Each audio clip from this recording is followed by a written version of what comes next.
Donc on a une demande d'un commentateur, c'est Mango, petit signe infini, un truc, je ne comprends pas, et ouais, bref. Il nous demande quelle est la pathologie associée sur ces radios des mains. Vous allez la voir mieux après, on va bien afficher la radio. Donc bah écoutez, on va faire un appel au public. Qu'est-ce que vous pensez qu'on voit de spécial sur ces radios et au moins quelle est la gamme diagnostique qu'on doit évoquer dans ces anomalies?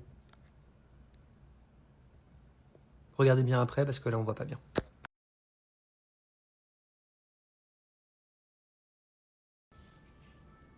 Et bonjour à tous pour la correction du cas clinique avec Antoine Kirchner, votre radiologue ostéo-articulaire préféré des réseaux. Et qu'est-ce qu'on a vu là? Là, c'est le cas clinique, ou plutôt juste une image de radio qui nous a été donnée par un viewer qui avait besoin d'aide pour réfléchir devant ce cas-là. Attendez, ma tête cache un petit peu tout. Hop, on se déplace. Voilà. Donc qu'est-ce qu'on voit ici? On voit qu'il manque le bout des doigts. Attendez, là, il manque le bout d'une phalange ici, le bout d'une phalange distale là. Et si on regarde un petit peu plus haut, pareil pour le pouce, et pareil sur cette unique vue, hop là, ici, sur le bout du pouce ici. Et les autres doigts sont normaux. Donc premièrement, il faut réfléchir pour comprendre qu'est-ce qu'on voit. Ce que l'on voit là, ça s'appelle une acro-ostéolyse. C'est-à-dire qu'il y a une anomalie des tissus mous, on voit qu'ils sont épaissis dans le cas présent, et une perte assez nette de l'extrémité de la houppe phalangienne de plusieurs rayons.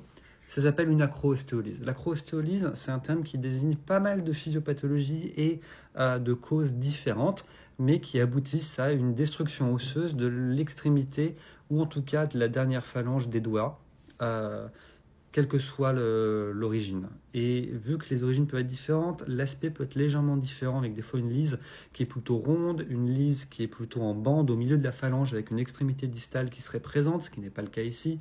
Des fois, ça s'associe à une atrophie de l'extrémité des tissus mous, des fois avec des épaississements qu'on peut deviner encore à cet endroit-là, quoi qu'on devine qu'au bout, là, il y a une anomalie de l'ongle. Mais voilà, ça ouvre une gamme. Donc maintenant, comment est-ce qu'on réfléchit pour essayer de donner une étiologie, une origine diagnostique? Parce que là, j'ai vu qu'il y a eu pas mal de réponses très intéressantes. La plupart des gens ont évoqué la sclérodermie, notamment dû au fait qu'il y ait une petite anomalie supplémentaire qu'on va aborder. C'est cette calcification qui est à cet endroit-là.